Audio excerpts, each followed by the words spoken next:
الحمد لله الذي لا تراه العيون ولا تخالطه الظنون ولا يصفه الواصفون، لا تغيره الحوادث ولا يخشى الدوائر، يعلم مثاقيل الجبال ومكائل البحار وعدد قطر الأمطار وعدد ورق الأشجار وعدد ما أظلم عليه الليل وأشرق عليه النهار، لا تواري منه سماء سماء ولا أرض أرضا ولا بحر ما في قاري ولا جبل ما في وعري. هو الحي القيوم العلي العظيم، لا تأخذه سنة ولا نوم، والصلاة والسلام على حبيبنا المصطفى الذي أعطاه خلق آدم، معرفة شيش، شجاعة نوح، خلة إبراهيم، لسان إسماعيل، رضا إسحاق، فصاحة صالح، حكمة لوط، بشرى يعقوب، جمال يوسف، صبر أيوب، طاعة يونس، جهاد يوشع، حب دانيال، وقار إلياس، جهد عيسى، قوة موسى، هيبة سليمان، وعلم الخضر، صلى الله عليه وعلى آله وأصحابه وأتباعه إلى يوم الدين. أما بعد، فأعوذ بالله من الشيطان الرجيم. بسم الله الرحمن الرحيم. إن الدين عند الله الإسلام. وقال تعالى في آيات أخرى: ومن يبتغ غير الإسلام دينا فلن يقبل منه وهو في الآخرة من الخاسرين.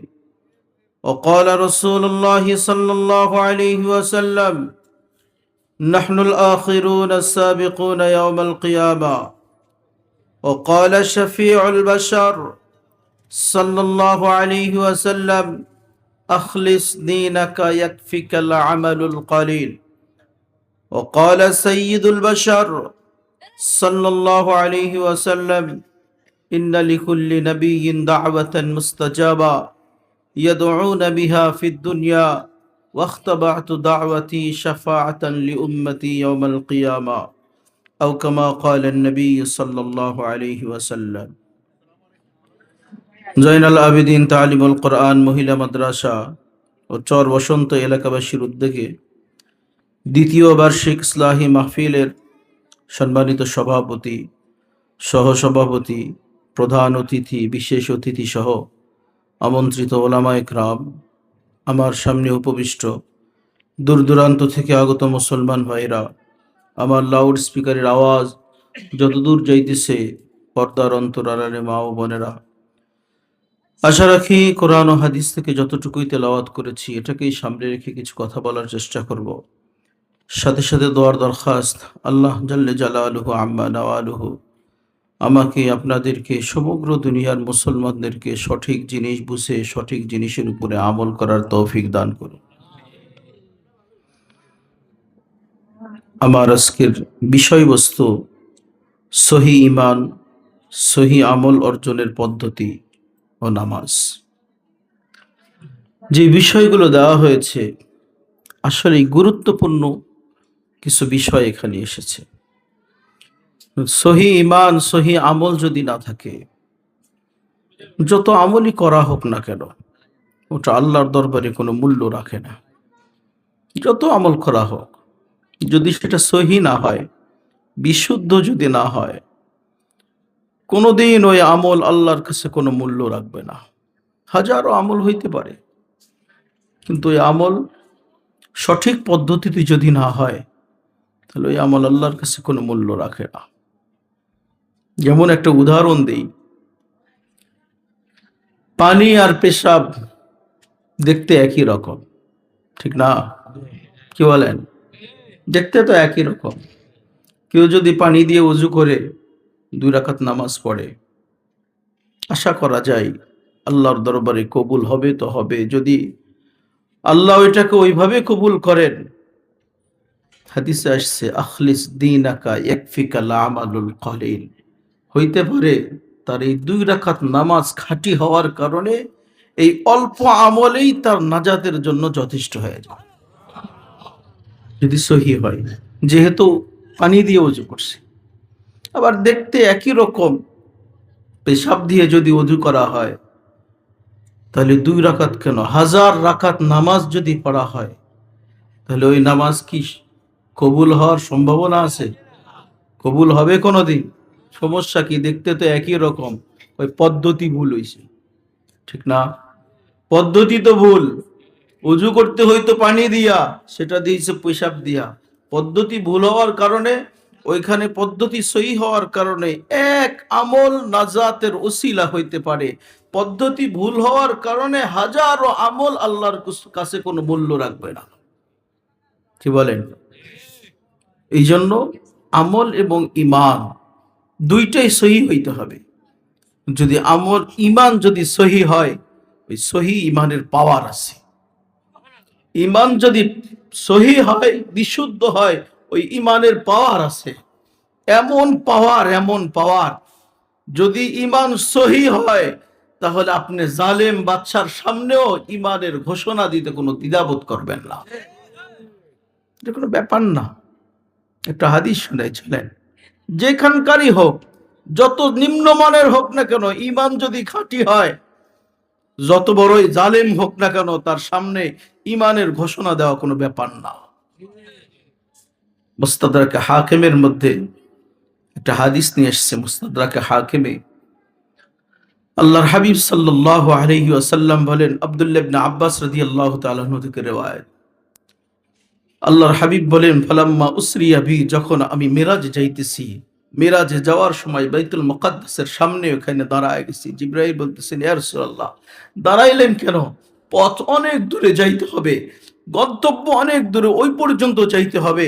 প্রথম আকাশ, দ্বিতীয় আকাশ, তৃতীয় আকাশ, চতুর্থ আকাশ, পঞ্চম, ষষ্ঠ, সপ্তম, সিদরাতুল মুনতাহা, আরশ আজিম পর্যন্ত যাইতে হবে। জান্নাত জাহান্নাম ঘুরতে হবে। এখানেই দাঁড়ায় গেলেন কেন? জিবরিল, এখান থেকে আমি জান্নাতের সুঘ্রাণ পাইতেছি। এখান থেকে কেমন যেন আমার নাকে জান্নাতের সুঘ্রাণ আসতেছে। জিবরাইল বলতেছেন, ইয়া রাসূলুল্লাহ, জান্নাতের সুঘ্রাণ পাইলেন, কোত্থেকে পাইলেন জানেন? আমি তো এটা বুঝতে পারতেছি না কোত্থেকে পাইতেছি। ওই সামনে তাকায় দেখেন কবর, ওই কবর থেকে জান্নাতের সুঘ্রাণ আসতেছে। আল্লাহ রাসূল জিজ্ঞেস করছে, কার কবর? জিবরাইল বলতেছিলেন যে এইটা ফেরাউনের ঘরের বাদী মাস্টার কবর। তার কবর থেকে জান্নাতের সুঘ্রাণ কেন বাহির হইতেছে? সে তো একজন বাদী ছিল, একজন নারী ছিল, তার কবর থেকে সুঘ্রাণ বাহির হইতেছে, তো হইতেছে কেন? জিবরাইল ওইখানে দাঁড়ায়া পুরা ঘটনা আল্লাহর রাসূলের সামনে শুনাইছে। জিবরাইল বলতেছিলেন, ইয়া রাসূলুল্লাহ, এটা ছিল ফেরাউন ঘরের বাদী মাস্তা, তার ঈমানটা ছিল বড় মজবুত, ঈমানটা ছিল সহি, ঈমানটা ছিল খাঁটি। একদিন ফেরাউনের পালক মেয়ের চুল আশ্রাইতেছিল, চুল চিরুনি যখন নিচে পড়ে গেছে, ওখান থেকে উঠাইতেছে আর বলতেছে, বিসমি রব্বিল আলামিন, আল্লাহর নাম নিয়ে উঠাইছে।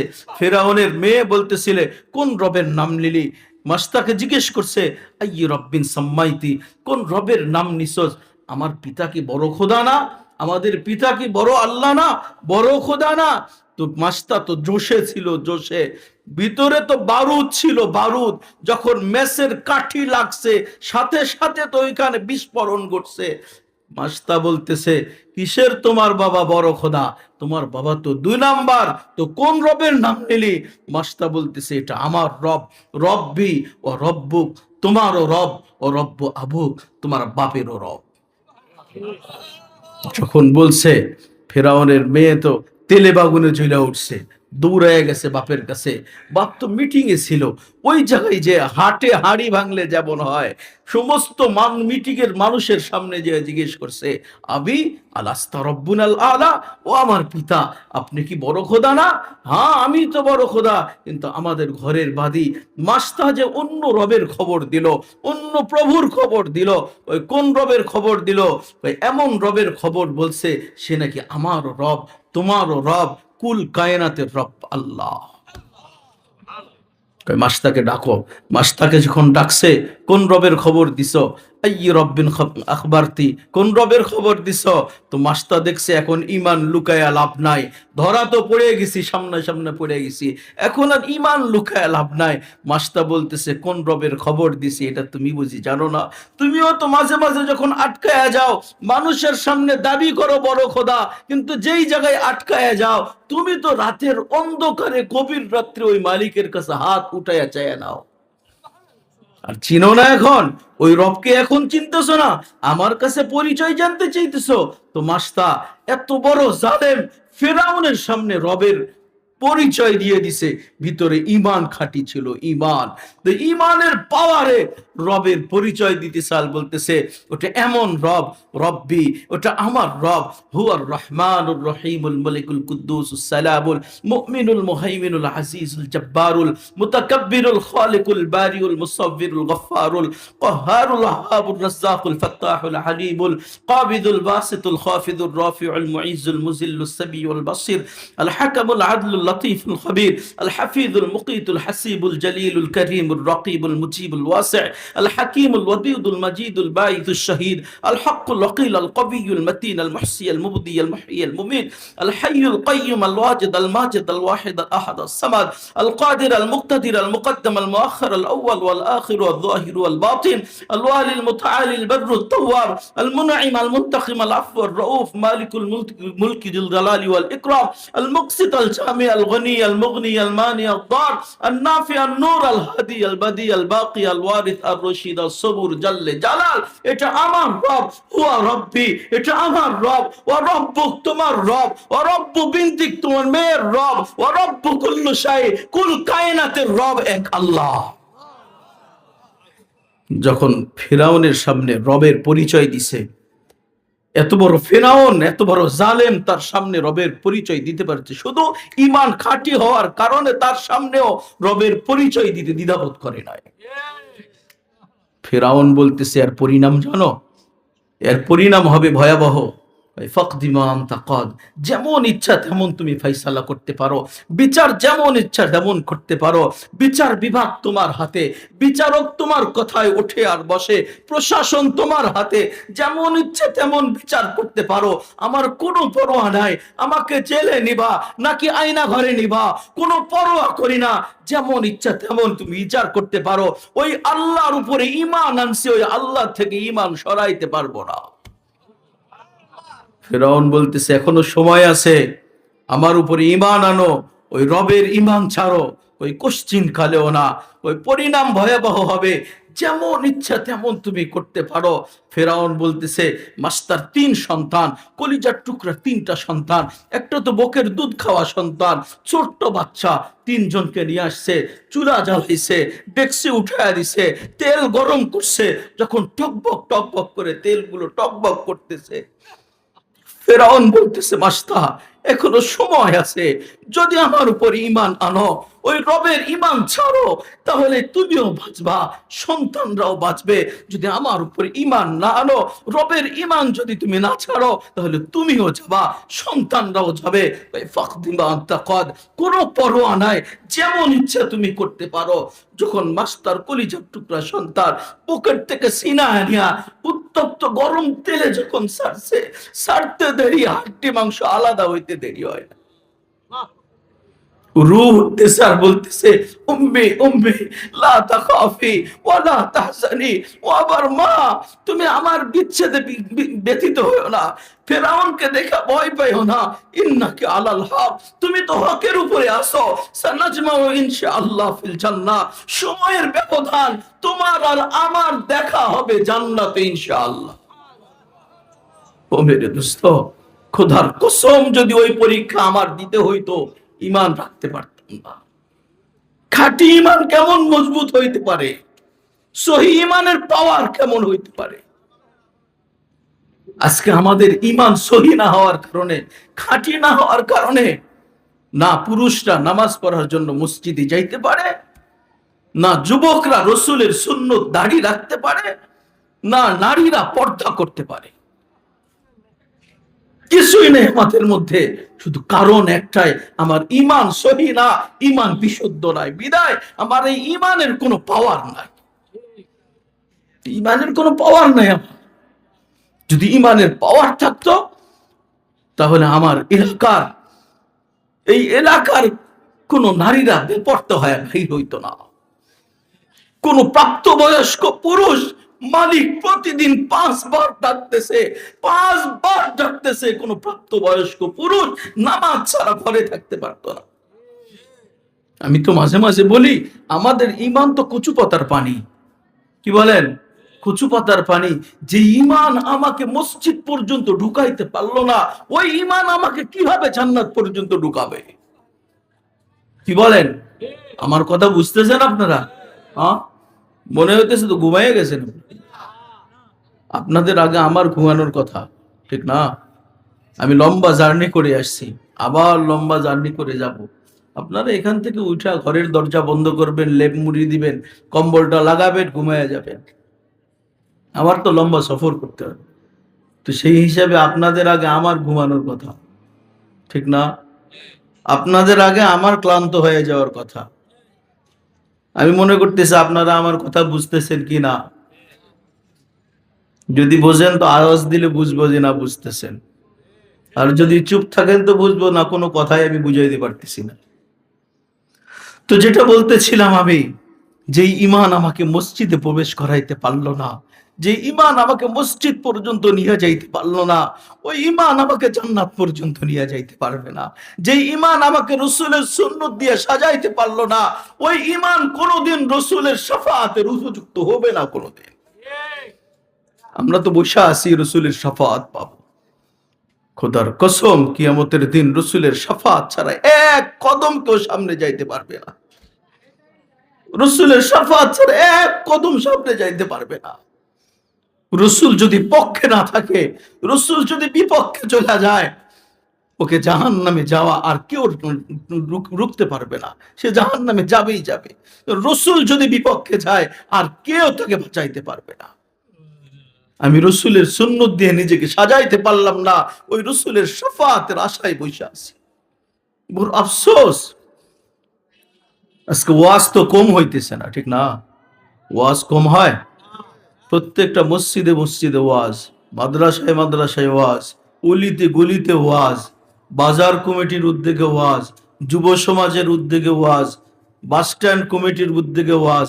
এমন কোনো জায়গা নাই যেখানে ওয়াজ হইতেছে না। শোনার মাত্রাও কম না। আগে এক সময় আপনাদের এই রোডে যখন বাস চলতো, বাসের সামনে টেলিভিশন আছে না? আপনাদের রোডে ঢাকা যখন যায়, বাসের সামনে টেলিভিশন আছে না? ওইখানে এক সময় সিনেমা চলতো, গান চলতো। এখন অনেক বাজে ওয়াজ চলে না, দেখেন নাই? আগে 4 স্টলে সিনেমা চলতো, এখন ওয়াজ বাজে। আগে অনেক যুবকরা দেখছি কানে ইয়ারফোন লাগাইয়া গান শুনতে শুনতে ঘুমায়া গেছে। এখন বহু যুবক এরকম পাওয়া যায়, ইয়ারফোন লাগাইয়া ওয়াজ শুনতে শুনতে ঘুমায়া যায়। না পাওয়া যায় না? পাওয়া যায়। ওয়াজ তো কম হইতেছে না, ওয়াজ শোনার মাত্রাও কম না, কিন্তু হেদায়েত কয়জন হইতেছে? হেদায়েত কতটুকু হইতেছে? শোনাও বেশি, ওয়াজের মাত্রাও বেশি, সংখ্যাও বেশি, কিন্তু হেদায়েত কয়জন হইতেছে? আমি তো মনে করি যদি কথা হৃদয় থেকে হয়, আর যদি দিলে লাগে, দিলের কথা যদি দিলে আঘাত করে, হেদায়েতের জন্য বেশি কথার দরকার হয় না। 2-4টা কথাই হেদায়েতের জন্য যথেষ্ট। না হয় না?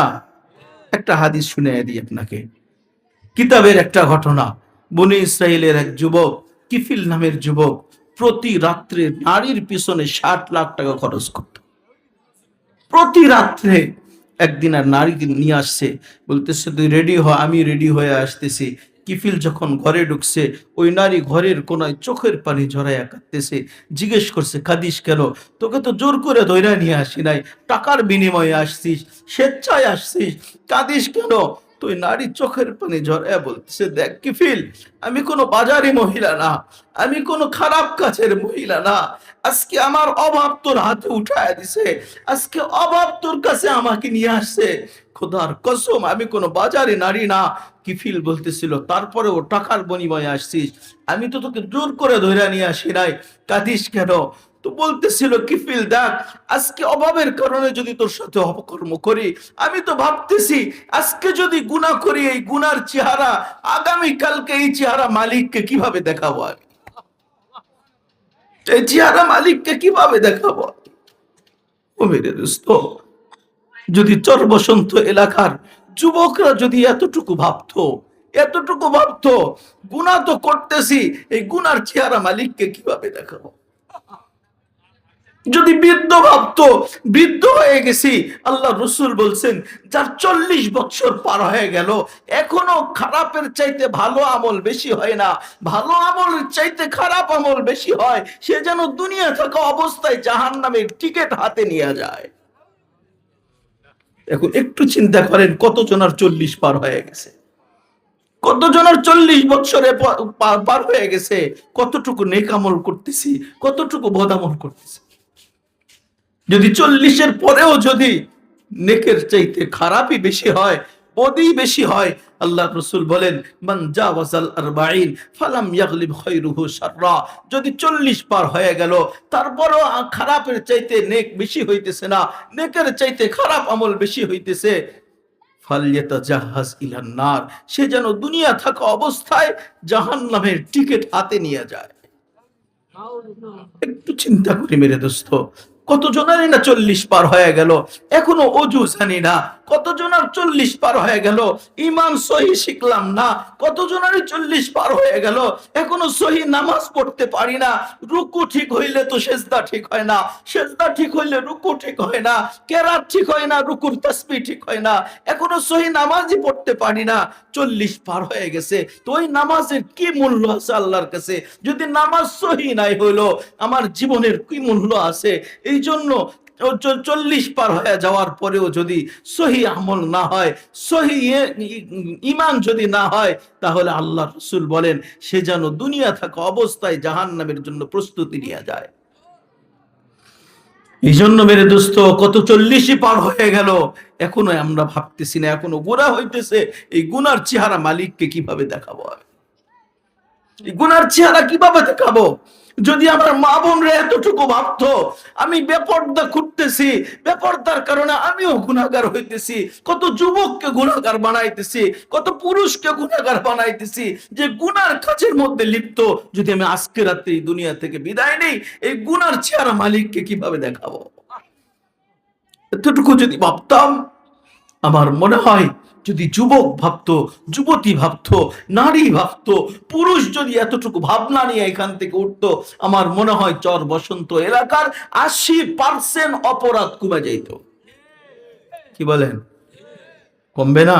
যদি এতটুকু ভাবি, এখান থেকে যাওয়ার পর সবাই যখন ঘুমাইতে যাবেন বালিশের সাথে মাথাটা লাগায় একবার ভাববেন কতটুকু নেক করলাম, কতটুকু বদ করলাম, কতটুকু নেকের আমল করছি, কতটুকু খারাপ আমল করছি। যদি খারাপ বেশি হয় একটু ভাববেন এই খারাপ নিয়ে আল্লাহর সামনে কিভাবে দাঁড়াবো, আমি এই চেহারা নিয়ে মালিকের সামনে কিভাবে দাঁড়াবো। তওবা করে বিদায় নেন। কিফিল বলতেছিল তোকে তো স্বেচ্ছায় তুই তো স্বেচ্ছায় আসিস নাই। ওই নারী বলতেছিল দেখ কিফিল, এখন যদি অভাবের কারণে আমি যদি অপকর্ম করি, এই চেহারা মালিককে কিভাবে দেখাবো আমি। এক কথা কিফিলের কলিজা সেট করে দিছে, কিফিলের হৃদয় ভাঙ্গা খান খান হয়ে গেছে। কিফিল বলতেছে বোন, তোর একদিনের অপকর্মের যদি অনুভূতি এইরকম হয়, আমি তো প্রতি রাত্রে অপকর্ম করতেছি, তাহলে আমি এই চেহারা মালিককে কিভাবে দেখাবো। কিফিল বলতেছিল যে তোকে যা টাকা দিয়েছি তুই নিয়ে যাবি, তবে একটা আরজি তোর শরীরে আমি টাচ করব না। তোর কাছে একটা দরখাস্ত, তুই যাওয়ার আগে হাতটা উঠায় মালিককে বলে দে না, আমি জানি তোর সাথে মালিকের বড় সম্পর্ক, যার গুনার প্রতি এইরকম অনুভূতি হয় তোর মালিকের সাথে বড় সম্পর্ক আছে, তুই হাতটা উঠায় মালিককে বলে দে না আজকে থেকে তওবা করতেছি, আর এরকম কাজ করব না, মালিক যেন আমার তওবা কবুল করে। তুই মালিককে আবার বলে দিয়ে জানা। ওই রাত্রেই কিফিল দুনিয়া থেকে বিদায় নিছে। কিফিল এমন ছিল, তওবার আগে যদি মারা যাইতো এলাকার মানুষের কাছে এত ঘৃণিত ছিল, মানুষ তাকে কবরে পর্যন্ত নামাইতো না, কবর পর্যন্ত দিত না, এমনকি লাঠি দিয়া পর্যন্ত কবরে নামাইতো না, থুতু পর্যন্ত দিত না। কিন্তু ওই রাত্রে যখন কিফিল তওবা করে দুনিয়া থেকে বিদায় নিছে, সকালে আল্লাহ কিফিলের ঘরের দরজায় স্বর্ণাক্ষরে লেখা দিছে, কদ গফারাল্লাহু লিল কিফিল, আজকে রাত্রে আল্লাহ কিফিলের সমস্ত গুনাহ মাফ করে দিছে। হয় মেরে দোস্ত, আমি এটাই বুঝাইতেছি, যদি এতটুকু ভাবতাম, এতটুকু যদি ভাবতাম এই পরিবর্তন হইছে এক কথা যদি কথা দিল থেকে বাহির হয়, আর ওই কথা যদি দিল পর্যন্ত পৌঁছে, দিলে আঘাত করে যদি, তাহলে এক কথায় জীবন পরিবর্তনের জন্য যথেষ্ট। বেশির দরকার হয় না, বেশির দরকার হয় না। যুবকরে এত বোঝানোর পরেও যুবককে বুঝাইতে পারি না, যুবকের হাতে পায়ে ধরে যুবককে বুঝাইতে পারি না। যদি যুবক দিল দিয়ে শুনতো কথাগুলো, আর কথা যদি যুবকের দিল পর্যন্ত টাচ করতো, এক কথা যুবকের জীবন পরিবর্তন করে দিত। আমি এক বয়ানে বলতেছিলাম, কথায় কথায় হাদিস আসছে, আমি বয়ানে বলতেছিলাম যে আল্লাহ ওই সমস্ত যুবকের জন্য আল্লাহ দুনিয়া টিকায় রাখছে। এখনো যুবক চিনে না নিজেকে, নিজেকে চেনে না। লাউলা শাবাবা খুশা মাশাইখা রুক্কা ওয়াল আতফালা রুদ্দা ওয়াল আনআমা রুদ্দা লাজআলতুস সামা হাদিদা ওয়াল আরদা সাফসাফা ওয়াত তুরাবা রামাদা মা আনজালতু মিনাস সামাই কাতরা ওয়া মা আমবাতু মিনাল আরদি নাবাতান ওয়া হাব্বা বাল আনজালতু আলাইকুমুল আযাবা সাব্বা। আল্লাহ বলেন, চার সম্প্রদায় যদি না থাকতো তাহলে দুনিয়াকে আমি দুনিয়া টিকা রাখতাম না। চার সম্প্রদায়ের মধ্যে ওই সমস্ত আল্লাহওয়ালা যারা বার্ধক্য অবস্থায় আল্লাহর কাছে বেশি রুকু করে, নামাজ পড়ে, ওই সমস্ত বৃদ্ধ মানুষের জন্য আল্লাহ দুনিয়া টিকায় রাখছে। শুধু ওই সমস্ত বৃদ্ধই না, যারা সাদা দাড়ি রাখছেন, আল্লাহ যাদের দাড়ি সাদা করে দিছেন, ওই সাদা দাড়িওয়ালাদেরকে আল্লাহ কোন গুনার কারণে শাস্তি দিতে লজ্জাবোধ করে, আল্লাহ শাস্তি দিতে লজ্জাবোধ করেন। কিন্তু বড় আফসোস, আমাদের অনেকেই দাড়ি সাদা হয় আর ওই সাদা দাড়িগুলো উঠাইতে থাকে। না নাই এরকম দেখতে বুড়া বুড়া লাগবে, ঠিক না? এই জন্য দাড়ি সাদাগুলো উঠাইতে থাকে। কিন্তু আল্লাহ তাআলা দাড়ি সাদা দিছেন মাফ করে দেওয়ার জন্য, শাস্তি থেকে বাঁচানোর জন্য আল্লাহ সাদা দাড়ি দিছেন। আমি একদিন এক হোটেলে বসছি, ওলামা একরাম ছিল অনেক, তো ওইখানে এক মেসিয়ার সাদা দাড়ি এসে বলতেছে, হুজুর অনেকগুলো ওলামা একরাম, একটা প্রশ্ন করতাম। জি বলেন। আমাকে বলতেছে, আমি প্রশ্ন করব, আপনি জবাব দিবেন। বলেন। আমার দাড়ি তো সাদা হয়ে গেছে, এই দাড়িতে কি কালো কলপ করতে পারবো? কালো কালো রং দিতে পারবো, কলপ করতে পারবো? আমি এখনো জবাব দেই নাই। পাশে একজন জামাত ইসলামী ভাইয়ের বসা ছিল, উনি জবাব দিচ্ছেন, হ্যাঁ, বউরে খুশি করার জন্য কালো করতে পারেন। কি বলছে? বউরে খুশি করার জন্য কালো করতে পারেন। আমার পাশে এক মাদ্রাসার মুআতামিম আমার খোঁচা দিয়ে কইল, কি কইল আপনি কিছু কর না কা? আমি তো পড়ছি মানকাসিপাই। মানকাসিপা বোঝেন? দুই ধারের করাত বোঝেন? গেলেও কাটে, আসলেও কাটে। দুই ধারের করাতের মধ্যে পড়ছি। আমি যদি বলি ওনার ফতুয়া ঠিক আছে, বেচারা সারা জীবন হারামের উপর আমল করবে। আর যদি বলি ওনার ফতুয়া ঠিক নাই, ওই মেসেরে আমাকে বলবে আপনারা হুজুররাই ঠিক নাই। কি বলেন? বলবে না? বলবে না? আপনি একটা বলতেছেন, উনি আর একটা বলতেছে। আমি তো পড়ছি মানকে সিফাই। আমি আল্লাহর কাছে মনে মনে দোয়া করলাম, মালিক সমাধান একটা দিয়া দেন। আল্লাহ একটা হাদিস মনে করায় দিছে। তাই আমি ওই সময় আমি ওনাকে বললাম যে কালো করবেন কি না করবেন সেটা পরের কথা, আপনাকে একটা হাদিস শোনায়। সেটা কি? আল্লাহ নিজে বলছে যে সাদা দাড়ি নিয়ে আমার কাছে উপস্থিত হবে, চুল দাড়ি যার সাদা হয়ে গেছে, এমন মুসলমান আমার সামনে আসলে গুনার কারণে তাকে শাস্তি দিতে আমি লজ্জাবোধ করি। আল্লাহ আপনাকে শাস্তি থেকে বাঁচাইতে চাইতেছে। সাদা দাড়ি দেখে আল্লাহ আপনাকে শাস্তি দিতে যাইতেছে না। আপনি ওই সাদাকে সাদা রেখা আল্লাহর শাস্তি থেকে বাঁচতে চান, নাকি কালো কইরা কোপা খাইতে চান? এখন সিদ্ধান্ত আপনার। এখন উনি বলতেছে, হুজুর আমার সাদা আছে, সাদাই থাক। কি বলেন? কি বলছে? আমার সাদা আছে, সাদাই থাক। তো আমার হাদিস যখন স্মরণ হইল, তা আমি ওনাকে বললাম, আমি একটা হাদিস শোনা দিই আপনার পক্ষে। ইয়াহইয়া ইবনে আকসাম রহিমাহুল্লাহ তাআলা বহুত বড় একজন আলেম ছিলেন, মুহাদ্দিস ছিলেন, দুনিয়া থেকে বিদায় নিছেন। তো ওনাকে এক শাগরেদ স্বপ্নে দেখছে যে আল্লাহ আপনার সাথে কি আচরণ করছে। তো উনি বলেন, যখন এই চেহারা নিয়ে মালিকের সামনে দাঁড়াইছি, আল্লাহ তাআলা তো আমার উপরে রাগান্বিত হয়ে হুঙ্কার দিয়ে বলতেছিল, ও খাটাস বুড়া, তুই এই চেহারা নিয়ে কেন আমার সামনে আসছিস? আমি বললাম, মালিক, আপনার প্রতি তো আমার ধারণা এরকম ছিল না। তো কেমন ধারণা ছিল? মুহাদ্দিস মানুষ, সনদ সহ হাদিস শুনায়া দিছে, হাদ্দাসানি আব্দুর রাজ্জাক আন মা'মার আন যুহরি আন উরওয়া আন আয়েশা আন রাসূলিল্লাহ আন জিবরাইল আনকা। আমার উস্তাদ আব্দুর রাজ্জাক আমাকে হাদিস বয়ান করছেন, উনি তার উস্তাদ মা'মার থেকে বয়ান করছেন, মা'মা যুহরি থেকে বয়ান করছে, যুহরি উরওয়া থেকে বয়ান করছে, উরওয়া আম্মা জান আয়েশা থেকে বয়ান করছে, আম্মা জান রাসূল থেকে বয়ান করছে, রাসূল জিবরাইল থেকে বয়ান করছে, জিবরাইল নাকি সরাসরি আপনার কাছ থেকে বয়ান করছে। আপনি নাকি নিজে বলছেন, ইন্নী লা আস্তাহি আন ইউআদ্দিবা শাইবাতান ফিল ইসলাম, আমি যে ব্যক্তি দাড়ি চুল দাড়ি সাদা কইরা আমার কাছে নিয়ে আসছে, তাকে আমি গুনার কারণে শাস্তি দিতে লজ্জা বোধ করি। ও মালিক, একবার তাকায় দেখো না, আমার চুল দাড়ি সব সাদা কইরা আপনার সামনে দাঁড়ায় আছে। আল্লাহ বলতেছিলেন, ফাইসালা শুনাইতেছেন, সদাকা আব্দুর রাজ্জাক, সদাকা মা'মার, সদাকা যুহরি, সদাকা উরওয়া, সদাকা আয়েশা, সদাকা রাসূলি, সদাকা জিবরাইল, ওয়া আনা আসদাকুল কাইলিন। আব্দুর রাজ্জাক সত্য বলছে, মা'মার সত্য বলছে, যুহরি সত্য বলছে, উরওয়া সত্য বলছে, আম্মা জান আয়েশা সত্য বলছে, আমার রাসূল সত্য বলছে, জিবরাইল সত্য বলছে। আমার চাইতে বড় সত্যবাদী আর কেউ হয় না। আমি যখন বলছি যে কারো চুল দাড়ি যদি সাদা কইরা নিয়ে আসে, মুসলমান অবস্থায় যদি আসে, তাকে আমি শাস্তি দিতে লজ্জাবোধ করি। আমি কোনোদিন আমার ওয়াদা খেলাফ করি না, যা তোমার চুল দাড়ি সাদা দেখে আমি মাফ কইরা দিলাম। এই মেরে দোস্ত, আল্লাহ তো দাড়ি দিয়েছেন আল্লাহ আমাদের মাফ করার জন্য। মাফ করার জন্য আল্লাহ দাড়ি দিয়েছেন, কিন্তু আমরা এটাকে সাদা হইতে দেরি, ওটাকে উঠাইতে দেরি করি না। এটা উঠাইতে দেরি করি না। আমাদের উচিত ছিল, আল্লাহ আমাকে কেন দিচ্ছেন, এটা আল্লাহ কেন দিচ্ছেন আমাদেরকে, এটা বোঝা উচিত ছিল। যদি ঈমান খাঁটি থাকতো, যদি ঈমান সহি হইতো, বিশুদ্ধ হইতো, কোনদিন রাসূলের কলিজায় আমরা ঘুর লাগাইতে পারতাম। যদি ঈমান সহি থাকতো, যেই ঈমান আমার রাসূলের দাড়ি রাখতে দেয় না, ওই ঈমান কোনদিন রাসূলের শাফাআত পাবে না।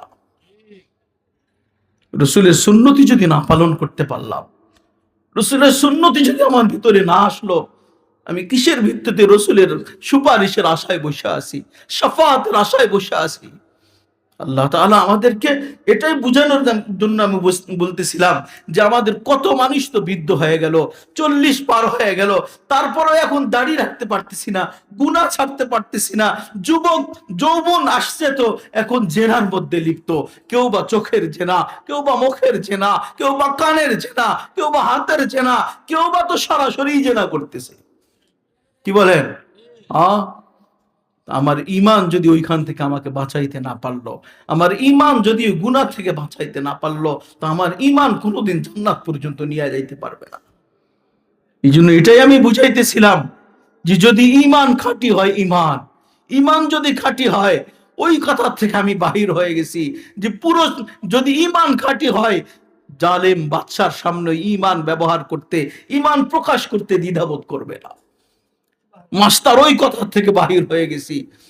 যদি আমরা পরীক্ষা দেওয়া লাগতো মাস্টার মতো, তাহলে ঈমান রাখতে পারতাম না, ঈমান রাখতে পারতাম না।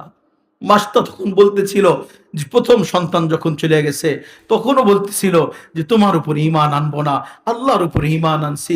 দ্বিতীয় সন্তান যখন দিছে, দ্বিতীয় সন্তানের রূহ উঠতেছে আর বলতেছে, উম্মি উম্মি লা তাখাফি ওয়ালা তাহজানি, চিন্তার কারণ নাই, আমাদের বিচ্ছেদের কারণে পেরেশানি হয় না, ইন্নাকি আলাল হক, ও মা তুমি তো হকের উপরে আছো, সানাজমাউ ইনশাআল্লাহ ফিল জান্নাহ, সময়ের ব্যবধান, তোমার আর আমার সাক্ষাৎ জান্নাতে হবে ইনশাআল্লাহ।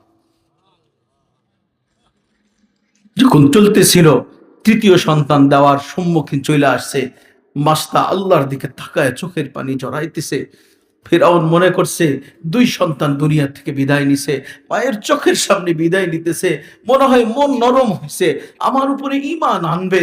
জিজ্ঞেস করছে, মাস্তা আমার উপরে ঈমান আনবা? তুমিও বেঁচে যাবা, বাকি সন্তান বেঁচে যাবে।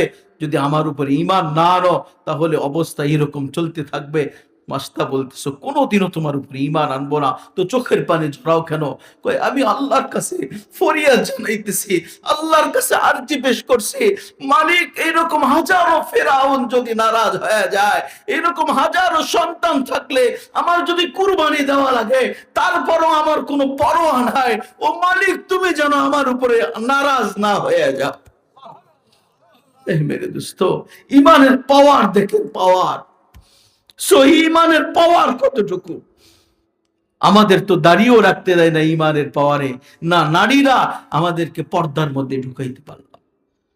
আমাদের ইমান তো কচু পাতার পানি, কচু পাতার পানি আমাদের ইমান। আল্লাহ রসুল এই সংখ্যাই করছেন, এই সংখ্যাই করছেন। হাদিসে আসছে এই কথা, জিবরিল আসছে রসুলের কাছে, ইয়া রাসূলুল্লাহ আপনার উম্মত যদি মৃত্যুর 1 বছর আগে তওবা করে তো তওবা কবুল। আল্লাহ রসুল বলেন, না আমার উম্মত 1 বছর আগে তওবা করতে পারবে না, ভাই 1 মাস আগে এটাও পারবে না, 7 দিন আগে এটাও পারবে না, ভাই 1 দিন আগে যদি তওবা করে তওবা কবুল। আল্লাহ রসুল বলেন, না আমার উম্মত মৃত্যুর 1 দিন আগে তওবা করতে পারবে না। ভাই কেন পারবে না? আল্লাহ আমাকে জানায় দিবেন, ইসবিহু মুমিনা ওয়া ইমসি কাফিরা, ইউসু মুমিনা ওয়া ইসবিহু কাফিরা।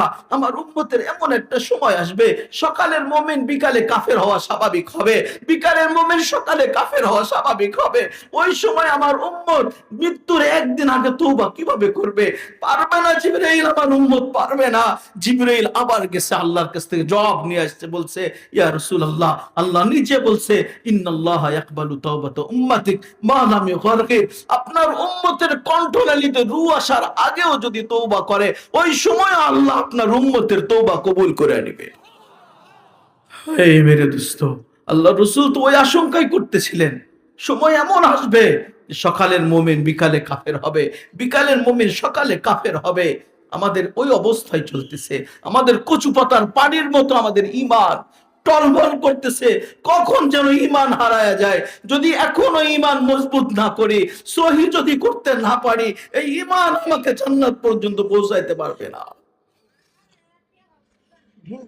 এই জন্যই আমি আপনাদেরকে বলতেছি, এই জন্যই বলতেছি ঈমান মজবুত করতে হবে, ঈমান আমাকে শিখতে হবে, প্রত্যেকটা জিনিস আমাকে শিখতে হয়।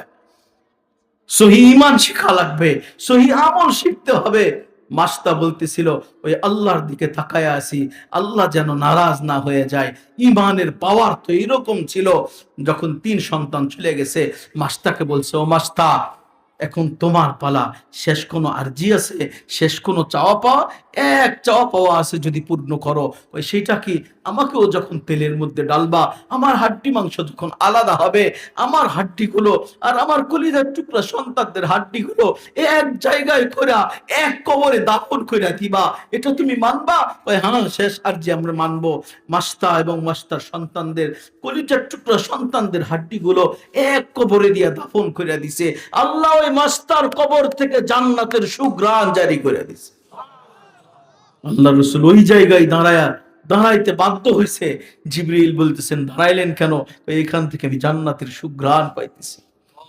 ওইখান থেকে বাহির হইতেছে, মাস্তার কবর থেকে। তার ঈমান ছিল মজবুত। আল্লাহ রাসূল জিজ্ঞেস করছেন, কতদিন বাহির হবে? ইলা ইয়াউমিল কিয়ামা, কিয়ামত পর্যন্ত এই সুঘ্রাণ বাহির হইতে থাকবে। এটা ঈমানের পাওয়ার দেখাইলাম, পাওয়ার, সহি ঈমানের পাওয়ার। আরেকটা দেখাবো, বিরক্ত হইতেছেন আপনারা? যদি বিরক্ত হন রাইখা দিই। আর একটা উদাহরণ দেই, মাস্তাকে যখন তেলের মধ্যে ঢালছে, ডাইলা যখন ফেরাউন ঘরে ঢুকছে, আসিয়ার কাছে যে বুক ফুলাইয়া বলতেছে, আমার সাথে পাঙ্গা নিলে অবস্থা এরকমই হবে। পাঙ্গা বোঝেন? চাঁদপুরের মানুষ মনে হয় পাঙ্গা বোঝে না। আমার সাথে টক্কর লাগলে, মুখোমুখি লাগলে এইরকমই অবস্থা হবে। তো বারবার আসিয়াকে বলতেছিল যে কি হইছে? আমার সাথে টক্কর লাগলে অবস্থা এরকমই হবে। তো কি হইছে? আমাদের বাড়ির কাজের মেয়ে মাস্তা, ওকে দুনিয়া থেকে বিদায় করে দিছি। তো বিদায় করছেন তো কি হয়েছে? ওই কি হয়েছে মানে সে শাস্তি শাস্তি পাইছে না? ওই এটা কোনো শাস্তি নয়। কেন শাস্তি নয়? তুমি কি দেখলা? ভাই তুমি যখন মাস্তাকে তেলের মধ্যে ঢালছো, আমি তো ঘর থেকে দেখতেছি মাস্টার রু উঠতেছে, ফেরেশতারা প্রতিযোগিতা করতেছে কে মাস্টার রুকে আগে জান্নাতে নিয়ে যাবে। আমি সচক্ষে দেখলাম যে কে মাস্টার রু আল্লাহর কাছে আগে নিয়ে যাবে। যখন আল্লাহর কথা বলছে, ফেরাউন বলতেছিল তুই কোন রবের কথা বললি, কোন আল্লাহর কথা বললি? আমি কি বড় খোদা না? ওই কি এর বড় খোদা? আপনি আপনি তো 2 নাম্বার। কিসের বড় খোদা? মাস্টার খোদা হলো বড় খোদা। কই মাস্টার কথা বলতেছিস? তোর অবস্থা মাস্টার মতো হবে। কই মাস্টার গেছে যে পথে, আসিও যাবে সেই পথে। তারপরও মাস্টার যেমন ঈমান আনছে যেই রবের উপরে, আমি আসিয়াও ওই রবের উপরে ঈমান আনলাম। ঈমানের পাওয়ার দেখছেন? পাওয়ার, এটা বিশুদ্ধ ঈমান। ঈমানের পাওয়ার ছিল ওই সময়। শুধু ওই সময় না, ঈমানের পাওয়ার যদি থাকে, আমাদের মোহাম্মদুল্লাহ হাফিজ হুজুর রহমতুল্লাহ আলাই বার্ধক্য অবস্থায়, একদম বার্ধক্য অবস্থায় চলতে পারতেন না। যখন নামাজে দাঁড় করায় দেওয়া হইতো, 20 রাকাত তারাবির নামাজ খতম তারাবি দাঁড়ায়া দাঁড়ায়া পড়ে ফেলতেন। ঈমানের পাওয়ার, এটা ঈমানের পাওয়ার। চলতে পারতেন না, ইবাদতে দাঁড় করাইয়া দিছে তো সারা রাত চলছে। ঈমানের পাওয়ার এগুলো। তো আসিয়া বলতেছে আমি তো ওই রবের উপর ঈমান আনছি। মাস্টার যে রবের উপর ঈমান আনছে, আমি ওই রবের উপর ঈমান আনছি। ভাই মাস্টার যে পরিণাম, তোমারও সেই পরিণাম হবে। ফখতিমান তাকাত, যেমন ইচ্ছা তেমন করেন। মাস্টার গেছে যেই পথে, আমিও যাব সেই পথে। তো নিজের স্ত্রীকে তো শাস্তি দেওয়া যায় না। এক বালিশে ঘুমাইছে, এক খাটে ঘুমাইছে, নিজের স্ত্রীকে তো যতই দোষ হোক তারপরও শাস্তি তো দিতে পারে না। যুবকদের আমি বলি মাঝে মাঝে যে যুবকরা পর্যন্ত ওই জায়গায় গেলে কায়েত হয়ে যায়। কি বলেন? ওই জায়গা পর্যন্ত গেলেই কায়েত, ওইখানে কোনো কথা চলে না। হোম মিনিস্টার না, কি বলেন? হোম মিনিস্টার তো ওইখানে গেলে সব বন্ধ হয়ে যায়। যত যাই করুক ওইখানে যেয়ে বন্ধ। তো ফেরাউন তো নিজের স্ত্রী কিছু করতে পারে নাই, হামানের কাছে গেছে যে দাও কোনো ট্যাবলেট থাকলে দিয়ে দাও, কোনো পদ্ধতি থাকলে। আমার ঘরের মানুষ তো আমাকে মানে না, যদি আমার ঘরের মানুষ না মানে তো বাহিরের মানুষ মানবে, তো মানবে কি দিয়া? তো আমার ঘরের মানুষের জন্য তো আমি শাস্তি নির্ধারণ করতে পারি না, তুমি কিছু শাস্তি দিয়া দাও। সে বলতেছে আপনার স্ত্রীকে উত্তপ্ত বালুর উপরে শোয়া পাথর চাপা দিয়া রাখেন। আমি তো মাঝে মাঝে বলি নেতা যত খারাপ হয় পাতি নেতা এর চেয়ে বড় খারাপ হয়। কি বলেন? নেতা যত খারাপ হয় পাতি নেতা এর চাইতে বেশি খারাপ হয়। তো হামান বলে দিছে জান এটা করেন, যদি কাজ না হয় দ্বিতীয় ট্যাবলেট দিয়ে দিব। তো যখন উত্তপ্ত গরম বালির উপরে যখন শোয়ায় রাখছে, পাথর চাপা দিয়ে রাখছে, জিজ্ঞেস করছে আতাতরুকিন আল ঈমান, এই অবস্থায় কি আমার উপর ঈমান আনবি? রবের ঈমান ছাড়বি? কোশ্চিন কালেও না, তোমার উপরে কোনোদিন ঈমান আনবো না। ওই রবের সাথে আমার পরিচয় হইতেছে। ঈমানের পাওয়ার দেখেন, এত কষ্টের মধ্যে বলতেছে ওই রবের উপরে ঈমান আনছে। দ্বিতীয়বার বলছে যে এই ওষুধে কোনো কাজ হয় নাই, দ্বিতীয় ঔষধ আপনি আপনার স্ত্রীর হাতে পায়ে পেরাক মেরে দেন। ও মেরে দোস্ত, শুনতেছি তো শুনতে ভালো লাগতেছে, একবার কল্পনা করেন না আপনার হাতে আপনার পায়ে একটু প্যারাক মারেন না, একটু দেখি কিভাবে সহ্য হয়। কি পরিমাণ কঠিন পরীক্ষা দিতে হয়েছে। যখন পেরাক মারছে, হাত পায়ে সব জায়গায় পেরাক মারছে, আল্লাহ এর উপাধি দিয়ে দিছে ফিরাউনা দিল আওতাদ। কোরআনেও এর উপাধি দিয়ে দিছে ফিরাউনা দিল আওতাদ। ওই পেরাকওয়ালা ফেরাউনের কথা আল্লাহ বলছে। আসিয়ার যখন হাত পায়ে পেরাক মারছে, তারপরেও জিজ্ঞেস করছে আতাতরুকিনাল ঈমান, ঈমান ছাড়বি? আমার উপরে ঈমান আন। ওই কোশ্চিন কালেও না, মুখ দিয়ে কথা বাহির হইতেছে না। হামানের কাছে আবার গেছে, এই ওষুধে কাজ হয় নাই, তৃতীয় ওষুধ কি আছে দাও। কই এগুলো ওষুধ চলবে না, অ্যান্টিবায়োটিক দিতে হবে, আর কোনো ওষুধে কাজ হবে না। তো কি করব? ভাই আপনার স্ত্রীর শরীর থেকে ব্লেড দিয়ে কয়েকটা চামড়া ছড়াইয়া দেন। ছুরি দিয়া না, ছুরি দিয়া না, ব্লেড দিয়া। ছুরি দিয়ে কাটলে যা কষ্ট হয়, ব্লেড দিয়ে কাটলে আর চেয়ে বেশি কষ্ট হবে। ও মেরে দোস্ত, কি দিয়ে আমি আপনাকে বুঝাও? আমার বুঝানোর ভাষা নাই। কোন কথা বললে আপনার হৃদয়ে লাগবে, কোন কথা বললে আপনার হৃদয় ভাঙবে, আপনার বিবেকের দরজা খুলবে। আমরা তো বিবেক কাটাই না, বিবেককে ফ্রিজ আপ করে রেখে দিছি। বিবেক খাটাই না আমরা। যখন বলছে যে চামড়া খোলেন, চামড়া খুলে নেন শুধু ব্লেড দিয়া, ফেরাউন তাই করছে। আসিয়ার সমস্ত শরীর থেকে চামড়া খুলছে, উত্তপ্ত বালুর উপরে শোয়ায় রাখছে। আসিয়ার মুখ দিয়ে কথা বাহির হইতেছে না, কোনো কথা বাহির হইতেছে না, ঠোঁট দুটো নড়তেছে। এক সময় কষ্টের মধ্যেও মুস্কি হাসি দিয়ে উঠছে। ফেরাউন জিজ্ঞেস করছে, এই কষ্টের মধ্যে হাসো কেন? কই বললে তো আপনি বিশ্বাস করবেন না। কই কি বলতে চাস বল না। কই আমি বললে তো আপনি বিশ্বাস করবেন না। কই বল আমি বিশ্বাস করব। বলতেছে আল্লাহর কাছে দুইটা দোয়া করছি, দুইটা। একটা দোয়া, রব্বি বিনিলি ইনদাকা বাইতান ফিল জান্নাহ ওয়া নাজ্জিনি মিন ফিরআউনা ওয়া আমালিহি ওয়া নাজ্জিনি মিনাল কওমিজ জালিমিন। আমি আল্লাহর কাছে দুইটা দোয়া করছি, আল্লাহ দুইটা দোয়া কবুল করছেন। ওই কি দোয়া? প্রথম দোয়া ছিল, আল্লাহ এই ফেরাউন এবং জালেমদের কাছ থেকে আমাকে নাজাত দিয়া দেন। আর যেই জালেমের জুলুমের শিকার হয়ে আমি ধৈর্য ধারণ করছি, আর ধৈর্য ধারণ করলে আপনার উপরে ঈমান আনলে নাকি জান্নাত পাওয়া যায়। আপনি আমার জান্নাতে কোন বালাখানা বানায় রাখছেন, ওইটা যদি একবার দেখায় দিতেন বড় খুশি হইতাম। আল্লাহ এইটাও আমাকে দেখায় দিছে, একটু আগে আমার জান্নাতের বালাখানা আল্লাহ আমাকে দেখায় দিছে। আমি দেখে আর নিজেকে ধরে রাখতে পারি নাই, আমার জান্নাত দেখে কষ্টের মধ্যে মুস্কি হাসি দিয়া দিছে। এই মেরে দোস্ত, যদি ইমানের পাওয়ার থাকতো, সহি ইমান হইতো, মৃত্যুর মুখে দাঁড়ায়া জালেমের কাছে কোনোদিন মাথা নত করতো না, আমরাও করতাম না। কিন্তু আমাদের ইমানই তো নড়বড়ে, ইমানই তো মজবুত না, ইমানই তো দুর্বল। এই ইমান নিয়ে জালেমদের সাথে কোনোদিন যুদ্ধে জয়ী হওয়া যায় না। ইমান সাহাবা একরামদের দেখেন, ইমান সাহাবা একরামদের দেখেন, কোথায় 313 জন, কোথায় হাজার শত্রু।